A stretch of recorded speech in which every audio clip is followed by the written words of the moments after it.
নমস্কার, বাঙালির পেট পুজো চ্যানেলে আপনাদের সকলকে জানাই স্বাগত। আজকে আমি আপনাদের সঙ্গে সুন্দর একটা শোল মাছের রসা রান্না করে শেয়ার করব। যারা শোল মাছ খান বা শোল মাছ খেতে পছন্দ করেন, আশা করি তাদের কাছে রেসিপিটা ভীষণ পছন্দ হবে। তাহলে বন্ধুরা দেখতে থাকুন আমি কীভাবে শোল মাছের রসাটা তৈরি করছি। শোল মাছের রসা রান্না করার জন্য আমি একটা ছোট সাইজের শোল মাছ কেটে ধুয়ে পরিষ্কার করে নিয়েছি। মাছের মাথাটা আমি রেখে দিয়েছি অন্য কিছু দিয়ে রান্না করব বলে, আর মাছগুলো দিয়ে মাছের রসাটা তৈরি করব। কেটে ধুয়ে নেওয়া মাছগুলোর মধ্যে আমি নুন আর হলুদ মাখিয়ে নিচ্ছি।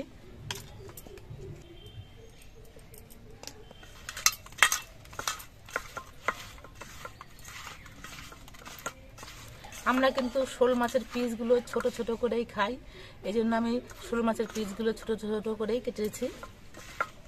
অন্যান্য মাছ বড় পিস করে কাটলেও শোল মাছটা আমরা ছোট করেই খেতে অভ্যস্ত।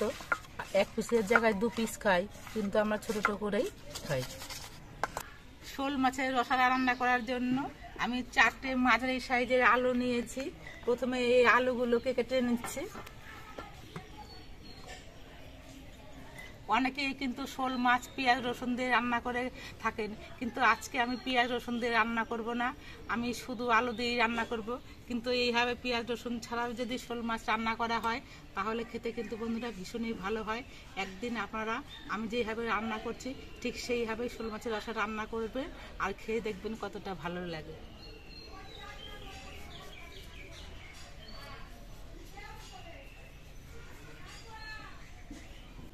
আলুর খোসাগুলো আমি ছাড়িয়ে নিয়েছি। এবার আলুগুলো আমি ডুমো ডুমো করে কেটে নেব। এরকম ডুমো ডুমো করে কেটে নিচ্ছি।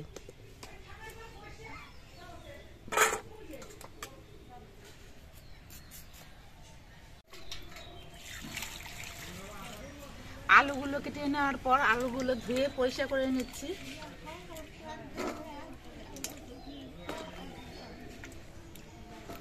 আজকে শোল মাছটা কিন্তু আমি বাটা মশলা দিয়ে রান্না করব, তার জন্য আমি কিছু মশলা শিলের মধ্যে নিয়ে নিচ্ছি কয়েকটা শুকনো লঙ্কা,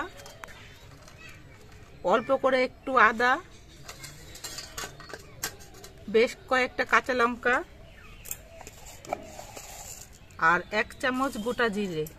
এবার এগুলো সব কিছু কিন্তু আমি একসঙ্গে বেটে নেব।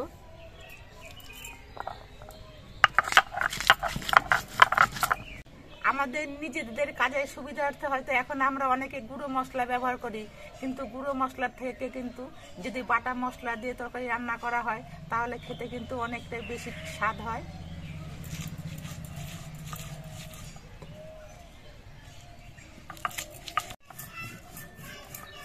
শোল মাছে কিন্তু একটু তেল ঝাল বেশি দিয়ে রান্না করলে শোল মাছটা খেতে বেশি ভালো হয়, এই জন্য কিন্তু আমি লঙ্কার পরিমাণটা একটু বেশি করেই নিয়েছি। আর কয়েকটা শুকনো লঙ্কা দিলে সুন্দর একটা কালারও হবে, ঝালটাও বেশি ভালো হবে, তার জন্য শুকনো লঙ্কাটা দেওয়া হলো।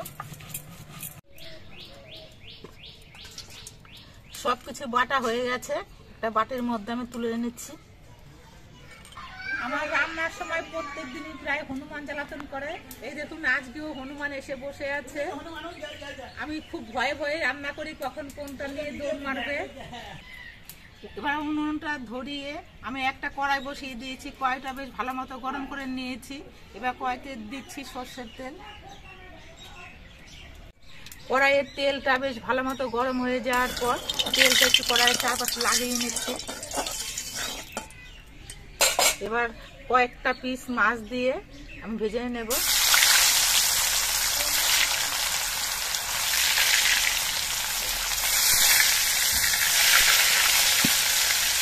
মাছের পিসগুলোর এক পিস কিছুক্ষণ ভাজা হওয়ার পর আমি উল্টে দিচ্ছি।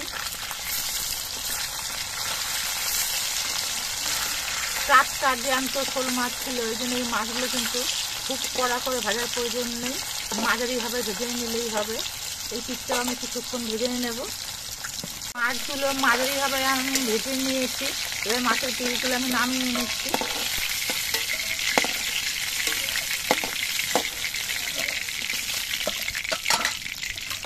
একইভাবে আমি বাকি মাছগুলো ভেজে নিচ্ছি।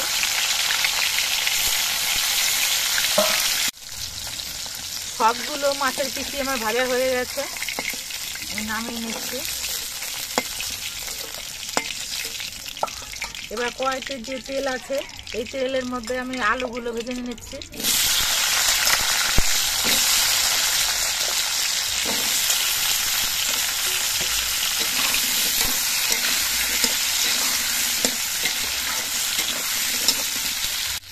আলুগুলো ভাজার সময় এর মধ্যে অল্প করে নুন দিয়ে দিচ্ছি। এই নুনটা দিয়ে আমি আলুটা ভেজে নেব। আলুর পিসগুলো বেশ লালচে রং ধরিয়ে ভেজে নিয়েছি। এবার এই আলুর পিসগুলো আমি নামিয়ে নিচ্ছি।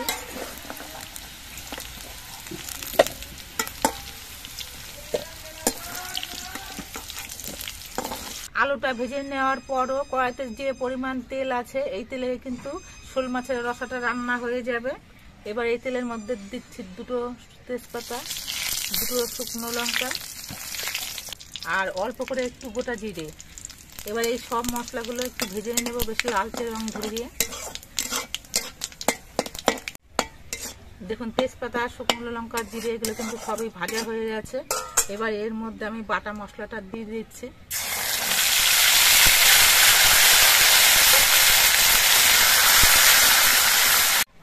দিচ্ছি পরিমাণ মতো হলুদের গুঁড়ো।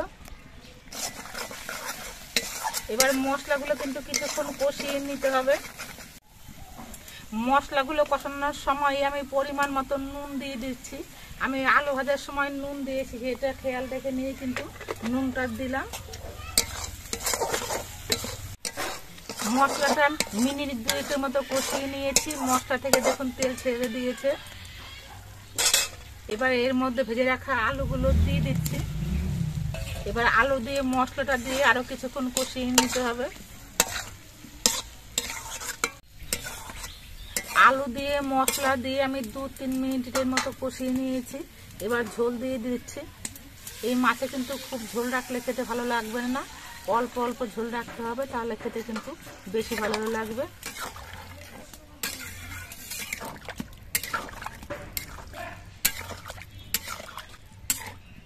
আমি আর ঝোল দিচ্ছি না। আজকে তরকারিটা কিন্তু আমি সব মশলা বেটে দিয়ে রান্না করেছি। তো গরম মশলাটাও আমি বেটে দেব, এই জন্য গরম মশলা আমি বেটে নিচ্ছি। এদিকে উনুনের ঝোলটা ফুটছে।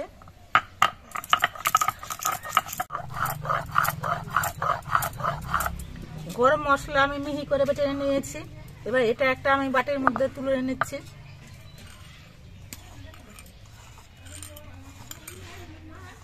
এই গরম মশলা কিন্তু আমার রান্নার একেবারে শেষে লাগবে, এই জন্য এটা আমি একটা পাত্র দিয়ে ঢেকে রাখছি, না হলে গরম মশলার সেন্টটা বাইরে বেরিয়ে যাবে, সেন্টের পরিমাণটা কমে যাবে। এদিকে মাছের ঝোলটা ফুটে উঠেছে। এবার এর মধ্যে আমি ভাজা মাছগুলো দিয়ে দিচ্ছি। মাছগুলো দিয়েও ঝোলটা কিছুক্ষণ ফুটিয়ে নিতে হবে।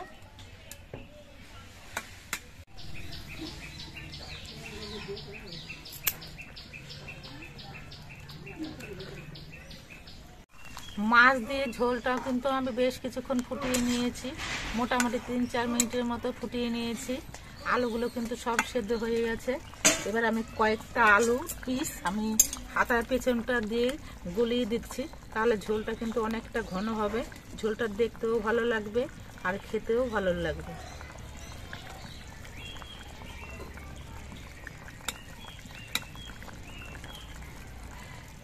চার 5 পিসের মতো আলু আমি এরকম গলিয়ে দিলাম।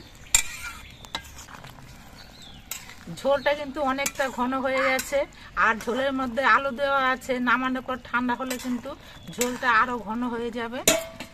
মাছের ঝোলটা সম্পূর্ণ রান্না হয়ে গেছে। এবার সব শেষে আমি বাটা গরম মশলাটা দিয়ে দিচ্ছি।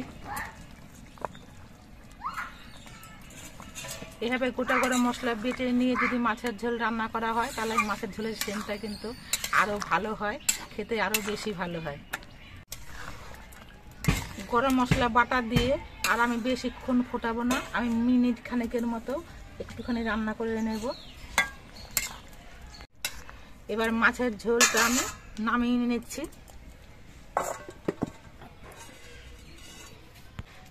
মাছের ঝোলটা নামানোর পরে দেখুন দেখতে কত সুন্দর লাগছে, আর দেখতে যেমন সুন্দর লাগছে খেতেও কিন্তু বন্ধুরা ভীষণই ভালো হবে।